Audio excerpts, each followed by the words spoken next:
ekisookera ddala bw'oba onooweereza Katonda olina okubeera ng'oli mwetoowaze. Bw'oba tolina bwetoowaze tosobola kuweereza Katonda waffe. Kale Katonda w'abalokole, Katonda wa kwetoowaza. Teweefuula mugezi nnyo. Ekyokulala, abantu bano b'osanze mu industry baba bamaama bo, baba baganda bo, baba bataata bo, totuuka n'olowooza nti gwe oli wa kitalo nnyo.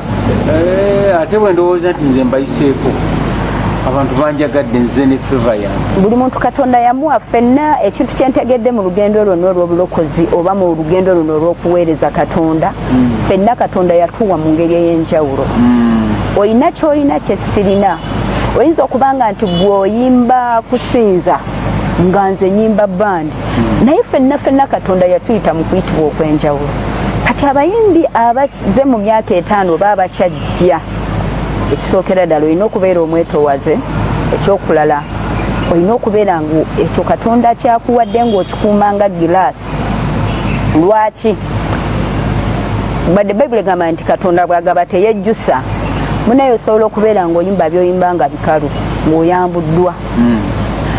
So olina okubeera omwegendereza, kubanga industry yaffe gye tulimu mulimu ebisiriko, mulimu ebiwonvu, mulimu ajja okugamba nti abo gye bakugamba ebyo si bwe olina okukola oba okulaba nti Katonda ate Mukama bw'akuteekako feva abantu ne bakwagala nnyo. Fuba nnyo okwekweka mu Katonda kubanga kye kyasuula Sitaani.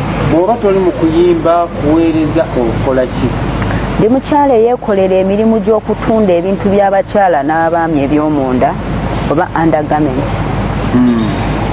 Edduuka lyo lisangibwa wa? Abantu babuulire. Edduuka lyange lisangibwa ku kizimbe kye bayita Bypass Building. Kiri ludda wa? The building after Mini Price. Ekizimbe ekiddako. Oba otuusa awo oba osobola okunnoonya, osobola okunfuna. Shop number eri LT06. Mbeerayo okuva ku Monday up to Saturday. Byonna by'oyagala ebintu ebirungi mba nabyo. Yes, sir.